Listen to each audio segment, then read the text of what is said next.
Welcome back to Broadcast Haunted Horror.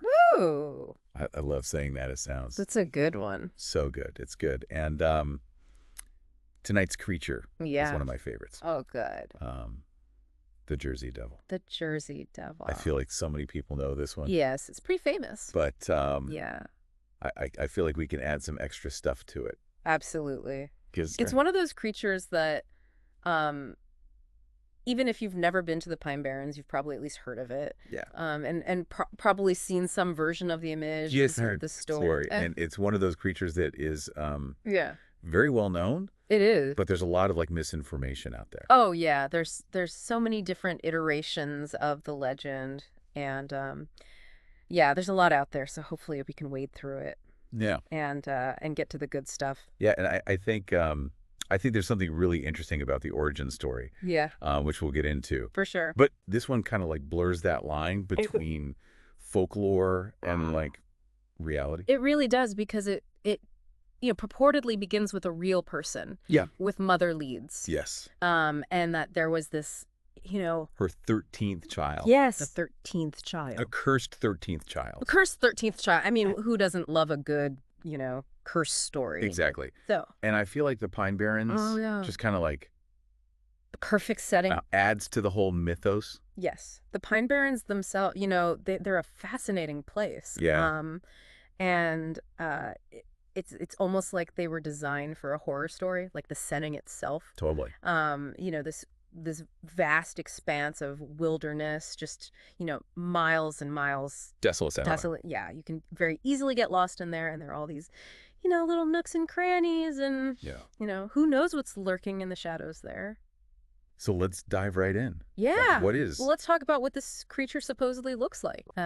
Because I think that's a big part of what makes it so scary, is that it's such a bizarre amalgamation of... Yes, it's like a patchwork of animalistic features. It's like a Frankenstein's monster of the animal kingdom, Like the worst parts of every animal. Yeah, it takes all the, the scariest, the most unsettling parts of various animals and mashes them together.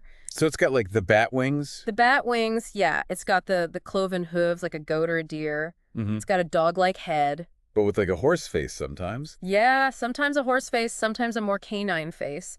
But it always has those those piercing red eyes. Like glowing. Yeah, glowing red eyes. It's terrifying. It's terrifying. I mean, just picturing that thing coming at you out of the darkness. It's a nightmare. It's a nightmare. It's like, it was designed to tap into our deepest, most primal fears. This combination of different animalistic traits that our brains just instantly recognize as being threatening. Totally. Yeah. And people claim to have seen this. Oh, yeah. Oh, yeah. I mean, there are reports going back centuries. Centuries. Yeah, think about it. Back in the 1700s, when the Pine Barrens were even more wild and unexplored than they are now. Untamed. Untamed, exactly. You've got these settlers coming into this area, and they're already on edge, right? They're in this unfamiliar territory. Mm-hmm. It's dark, it's shadowy, and then suddenly they see this, winged monstrosity flitting through the trees. Screaming. Yeah, making these unearthly noises. Like a woman screaming? Yeah, like a woman screaming. It's so scary. It's terrifying, and it's no wonder that the legend took root so strongly. Yeah. People needed something to explain the strange things they were seeing and hearing in the woods. Yeah, and then there was that big wave of panic. Oh, yeah. In 1909. The 1909 panic. Yeah. This is when the legend really blew up. Hundreds of reports. Hundreds of reports. Yeah, I mean, newspapers were full of stories. Yeah. The Jersey Devil. Like livestock being attacked. Yeah. Livestock being attacked. Yeah. Strange tracks being found. People hearing screams. People hearing screams. Yeah, it was mass hysteria. And what's interesting is this was happening at a time of like rapid social change. It was a time of huge upheaval. Yeah. The early 1900s, industrialization was booming. Yeah. Cities were growing. Technology was changing. Yeah. And I think for a lot of people, all this change was really unsettling. Yeah. And so this creature, this devil lurking just beyond the edges of their expanding world. It was like all their fears. It could have represented all those anxieties about the unknown future, Exactly. about losing control, about what might be lurking just around the corner. Yeah, and it's so interesting, too, how even today, people are still reporting sightings. They are, yeah.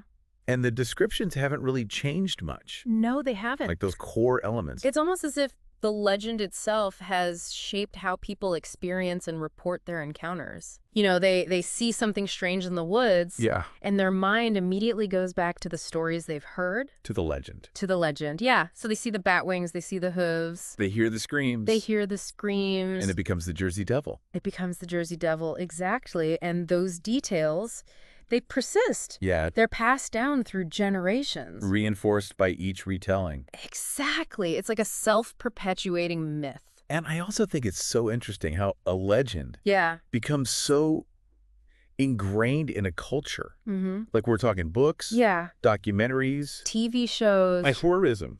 Yeah. People go to the Pine Barrens specifically hoping to catch a glimpse of the Jersey Devil. It's crazy. It's become this cultural icon. It's like a symbol of the Pine Barrens. It is. And I think it taps into something primal, something universal. You know? Like what? It's not just a fear of the dark, but a fear of the unknown. The wilderness. Of the wild, the untamed spaces that exist just beyond our control. The things we can't explain. Exactly. And the Pine Barrens themselves play a huge role in amplifying that fear. Oh, definitely. Like the setting is just as important as the monster itself. For sure. I mean, think about it. You're alone in these dense, shadowy woods. Yeah. The sun is setting, casting these long, eerie shadows. And you hear a twig snap. Or scream. Or a strange cry. Yeah, you're completely vulnerable, surrounded by the unknown. Like you said, you could get lost so easily. Oh, yeah. It's a labyrinth in there. Yeah. It's the perfect breeding ground for fear and paranoia. And it's like the Jersey Devil becomes a physical manifestation of all those anxieties. It embodies our fear of the wild, of the things that go bump in the night. Lurking in the shadows. Exactly, waiting to pounce. And that's like such a classic horror trope. Oh, it is. Isn't it? The fear of the unknown. Supernatural forces. Supernatural forces, yeah. The power of unsettling sounds. Yeah. These themes, they appear in folklore and horror stories across cultures and throughout history. I mean, they tap into something fundamental in the human psyche. Totally. Yeah. And of course, people have tried to explain the Jersey Devil. Of course. Rationally. Yeah. Like misidentified animals hoaxes.